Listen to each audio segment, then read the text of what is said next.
All right, time for game 3 of the grudge match against Knobgobbler. When we last left off, I fell prey to a crazy start from him in game 2 where he ramped into turn 1, land, mana crypt, the guy who makes 1/1 artifact flyers every time you play an artifact. And yeah, things just got worse from there. I had a relatively slow and reasonable draw that was completely trumped by what he did, and I struggled and struggled and struggled and fell further and further behind. Had a few possible outs. If I had drawn into Vandal Blast, maybe rolling Earthquake a little bit earlier, there was a way to win the game. But once I fell so far behind and really low in life, there was no way to recover. And the replay mercifully bugged out anyway, so you didn't see the tail end of that disaster. So we're on to game 3. Nothing has changed, of course, in the decks. There's no sideboarding. But yeah, I'm going first this game. I have a hand that's borderline keepable. Like if the Gilded Lotus were, well, ideally a mana artifact of some sort, something that costs 2 mana, this would be a phenomenal hand. But as it stands, against what he's bringing to the table, I don't feel that I can really keep this hand. Not a lot of interaction, rolling Earthquake, basically a dead card, expensive artifacts against a blue deck.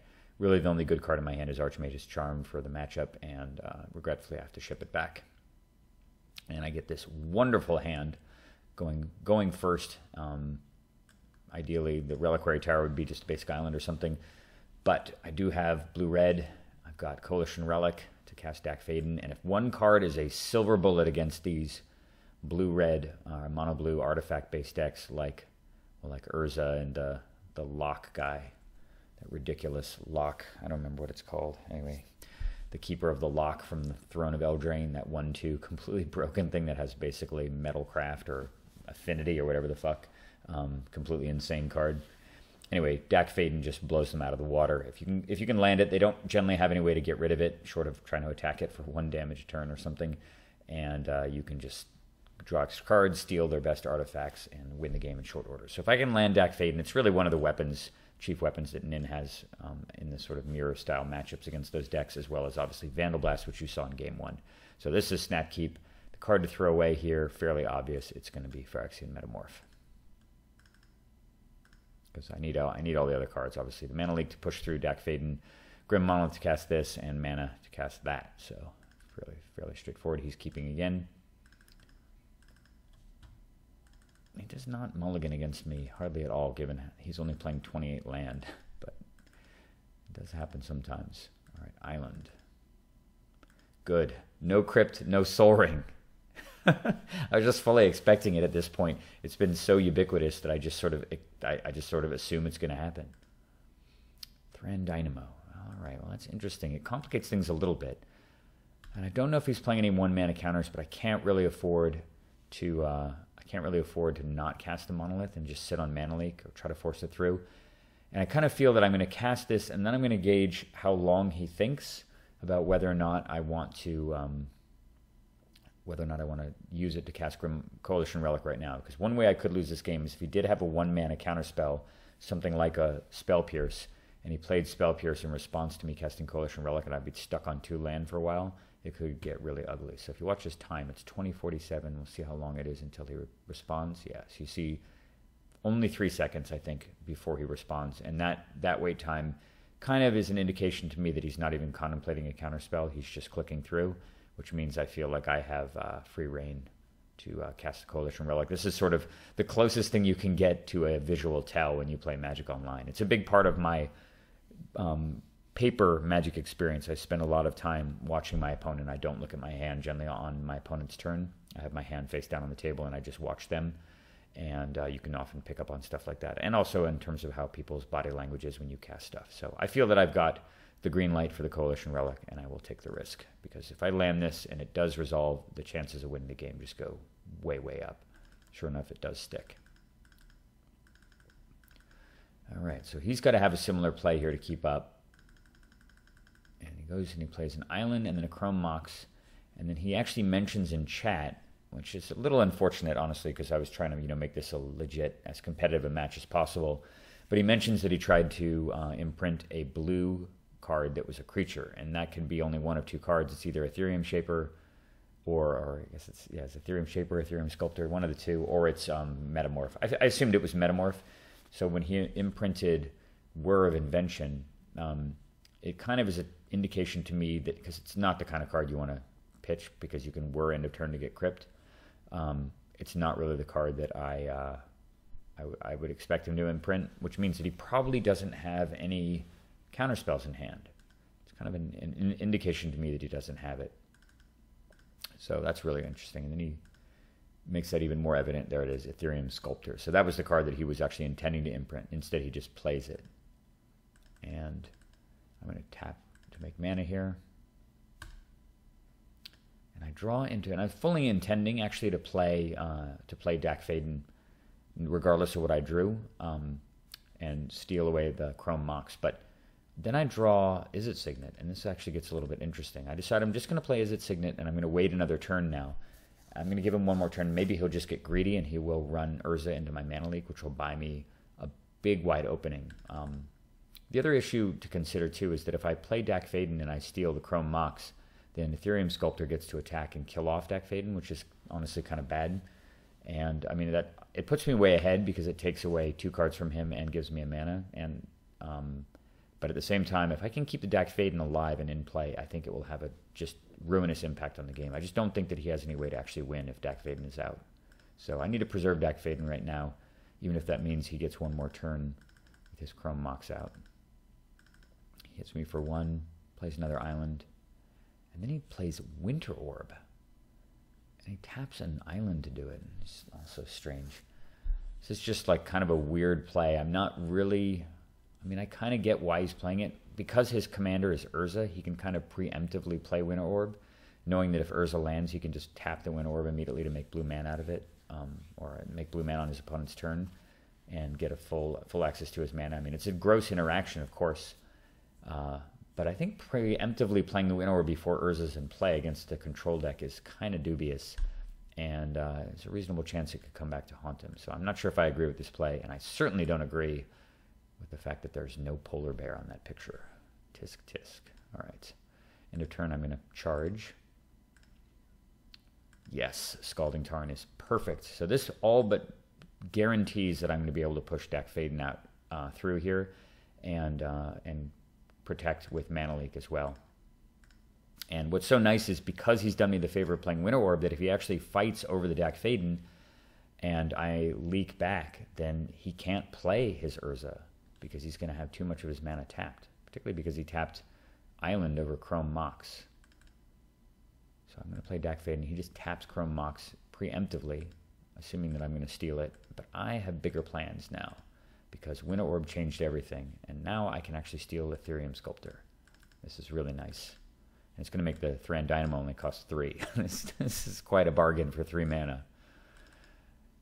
3 to cast immediately pays for itself. It's already insane, and at 3 mana, it's like utterly insanely broken. We're moving into like Llanowar Tribe territory.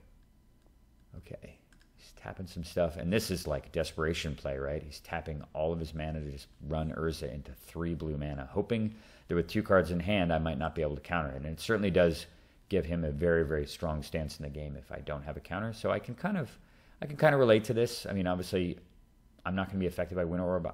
He can't just wait because Dak Faden's just going to pile up counters. So it kind of does make sense to do this play. I don't think it's terrible, but fortunately I have my Mana Leak waiting around, and he has no playback, no Spell Pierce.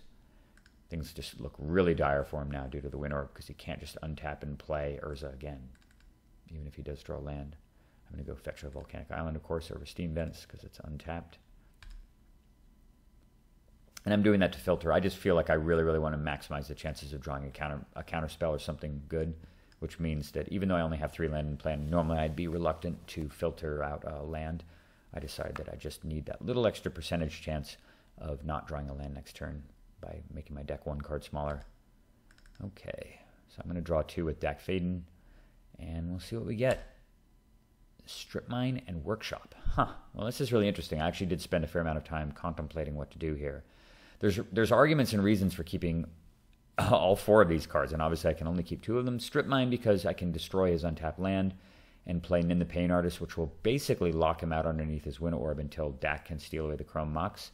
So Strip Mine looks good because of that. Now Workshop is good because Workshop can cast Thran Dynamo for just 3 mana, and And of course, obviously, you know, Thran Dynamo is insane pretty much all the time, and particularly under Winter Orb. And then, of course, Tezzeret the Seeker, the most powerful Planeswalker in this deck most of the time. Maybe second to Dak Faden, but really, really incredibly strong. Definitely a better card in this deck than Jace the Mind Sculptor. And yeah, I don't really want to throw that away because it's also a win condition. So I go through all the different permutations. I realize the workshop isn't really that important. And because of the Winter Orb and the fact that I know I have a lull in the action, I'm fairly certain that I can actually use this turn to deploy the Thran Dynamo. And even though that means tapping out, because the Dynamo will combine with the Izzet Signet to make blue and red anyway, plus one of my untapped lands. And so that kind of gives me all the mana I need regardless. And Tezzeret, of course, will be able to untap the mana artifacts quite quickly. And with that in mind, as much as I would love to strip mine him under his own Winter Orb, it doesn't really feel like this leads anywhere. The workshop feels redundant, and that means the 2 lands go to the graveyard. So those go away, and you're going to see me make this play of the Thran Dynamo. And this is particularly nice because of the reduced cost of Ethereum Sculptor, I'm able to actually play 3 mana Dynamo and run out and in the Pain Artist. It's so awesome. First time I've ever done that. Never cast a Thran Dynamo with this card in play. So yeah, I'm tapped out under Winter Orb, but I've got so much mana and artifacts. I'm going to have access to 6 mana a turn, way, way more than he's got. And Dak Faden will be able to steal Chrome Mox or whatever else he plays next turn. He's down to just 3 cards in hand also. He plays a Flooded Strand, and he casts Mystic Remora, which is interesting. His deck is clearly a 1v1 deck, but he's still running Mystic Remora main deck, which is an interesting choice. It does make sense because he just needs to buy some time, but it does not have good synergy with Winter Orb, of course. I guess Mystic Remora, with all of the artifact generation, is a lot easier to just pay the upkeep on this forever, and it does definitely put a damper on control decks plans, not creature decks, of course. And it may be that creature decks are the vulnerability of his deck anyway. I think his deck probably is pretty vulnerable to fast creature decks, particularly green-based ones. And Remora is not very good against this deck, so it may not make sense. But it's not a terrible metagame call. I draw Fabricate, obviously totally useless under Mystic Remora with 2 cards in the opponent's hand. So I'm going to just attack here. And what I eventually decide to do is, I really, really like both these cards. I'm not planning on casting them right away. And I don't really feel like, if you look at the mana situation here, let's say he lets Remora die. He untaps that, he untaps a land. He can draw a land, and he can play Urza. But if he plays Urza, he's going to be completely tapped out. All he'll have for mana is just the Construct and Winter Orb. And I have the ability to play Tezzeret the Seeker and just immediately steal Urza.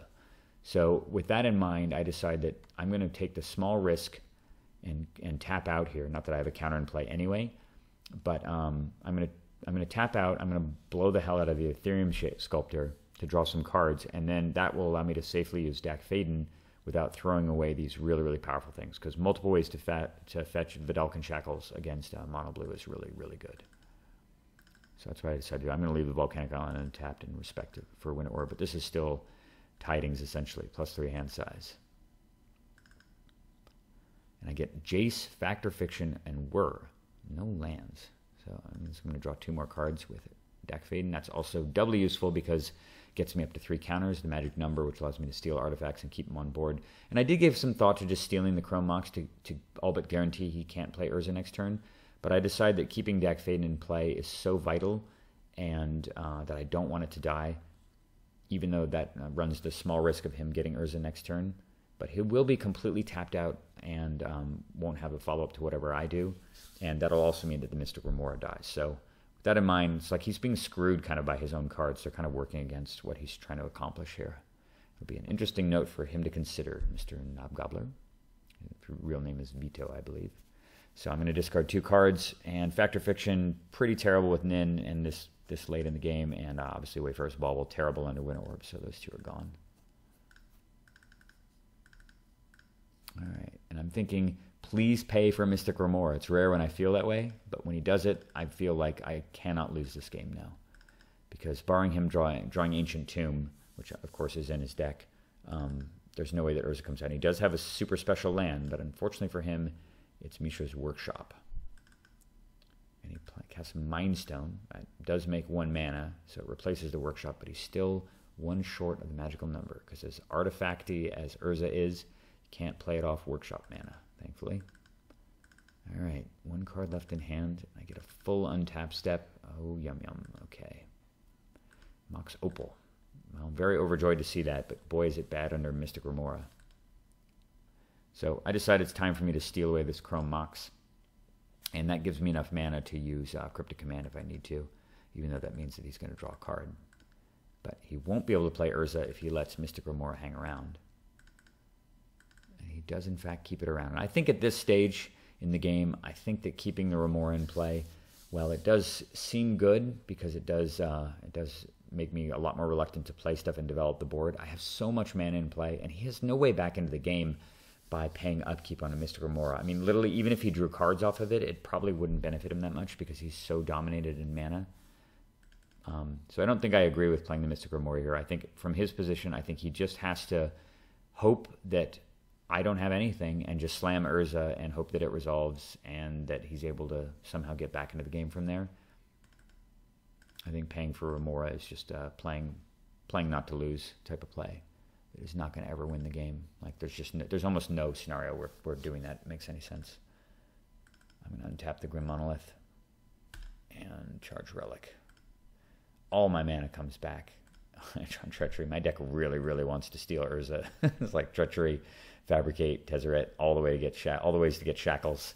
Pretty insane. Oh, and of course I'm bouncing. Oh, and Whir too. Yeah, I have all the Shackles fetching, and I have the actual theft card too. Urza. I've got that Urza handled. All right, what's going on here? Oh, I think you're going to see a lot of time lopped off the clock here. I got disconnected. Yeah, you can see huge chunks of time going off the clock right now. 3 minutes. I got disconnected for 3 minutes just due to lag. Had to restart the client. It wouldn't let me reconnect, so I had to restart my computer, and I eventually got back on after 4 minutes. So I'm just gonna be rushing the last few turns here, but still in good shape. So I use DAC. I definitely don't need Treachery. The Mox Opal, pretty crappy under Mystic Remora if he's intent on keeping her around. So I just need plain old-fashioned land. And no real reason to do anything. He's down to just one card in hand. I've got Whir in my hand to go and snag Shackles if he does in fact decide to play Urza. So feeling pretty confident. And then finally realizing just how inevitable this is, he rightfully lets Mystic Remora go. 2 cards. He just passes again. So at the end of the turn, I'm going to fetch up another land. I don't actually have the ability to use my Mystic Sanctuary to get anything yet because I only have 2 islands, and besides the graveyard's kind of garbage. But due to all these cool mana artifacts, I am going to cast my Whir of Invention for 5. And he asks me Gilded Lotus, and then he suggested maybe I would get Mishra's Helix, which would be totally insane. But of course I don't run Mishra's Helix in here. Maybe he should have run it in his deck, but it's definitely not in mine.